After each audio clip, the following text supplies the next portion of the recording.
네, 이스라엘이 이란의 보복 공습에 맞서서 이란 본토에 대한 재보복을 감행했습니다. 이란 당국은 미사일 공격은 없었고 무인기를 여럿 격추했다며 피해도 전혀 없다고 밝혔습니다. 국제부 연결해 속보 알아보겠습니다. 흥주혜 기자. 네, 국제부입니다. 네, 먼저요. 이스라엘이 다시 이란에 대한 보복 공격에 나선 거죠? 네, 그렇습니다. 이란이 시리아 내 자국 영사관 공격에 대한 보복으로 지난 13일 밤 이스라엘의 대규모 심야 공습을 감행한 지 엿새 만입니다. 미국 ABC 방송과 러시아 타스 통신 등은 이스라엘이 이란에 미사일 공격을 했다고 보도했습니다.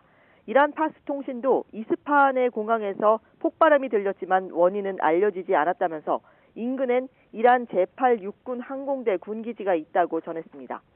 이에 대해 이란 측은 미사일 공격은 없었고 무인기를 여럿 격추했다고 주장했습니다. 폭발음은 방공 시스템이 활성화된 결과라면서 지상에서의 폭발도 없었다고 밝혔습니다. 이란군 고위 관계자는 이번 공격과 관련해 피해는 전혀 없다고 말한 것으로 전해졌습니다. 이란의 주장대로라면 무인기를 이용한 공격만 있었다는 건데 미사일이 동원됐는지는 추가 확인이 필요해 보입니다. 이런 가운데 한때 중단됐던 비행기 운항도 재개됐고 폐쇄됐던 공항도 다시 열렸습니다. 이란의 수도 테헤란에서 남쪽으로 350km 떨어져 있는 이스파한은 우라늄 농축 중심지인 나탄즈 핵시설을 비롯해 다수의 핵시설이 들어서 있는 곳입니다. 때문에 핵시설이 공격받을 수 있다는 우려도 있었지만 국제원자력기구 IAEA는 이란 핵시설에 피해는 없는 것으로 확인됐다며 상황은 면밀히 주시하겠다고 밝혔습니다. 네, 이스라엘이 이번 공격 전에 미국 등 동맹국에는 미리 통보했다고 하죠.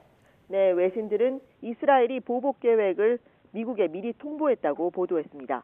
현지 시각으로 18일 이른 시간에 갈란드 이스라엘 국방장관이 오스틴 미국 국방장관에게 전화해 24시간에서 48시간 안에 보복 공격에 나서겠다고 알렸다는 겁니다. 미국 백악관이나 국무부의 반응은 아직 나오지 않았습니다. 다만 바이든 대통령이 미국은 이스라엘을 방어하지만 이란 공격엔 참여하지 않을 거라는 의견을 이스라엘에 전달했다고 미국 언론들이 보도했습니다. 또 이스라엘 공격이 이란 핵시설을 노리지는 않은 것으로 파악된다고 덧붙였습니다. 이스라엘은 이란이 전례 없는 미사일과 드론 공격을 한 뒤 전면전은 아니지만 이란에게 고통스러운 대응을 할 거라고 여러 차례 경고해 왔습니다. 그리고 실제로 재보복에 나서면서도 확전을 피하기 위해 제한된 군사 옵션을 사용한 것으로 보입니다. 또 공격을 받은 이스파한은 이란의 주요 시설이 밀집해 있는 곳으로 앞서 이스라엘 본토를 겨냥해 미사일과 무인기를 출발시킨 곳이기도 합니다. 때문에 이스라엘이 상징적으로 이스파한을 골랐다는 분석도 나옵니다.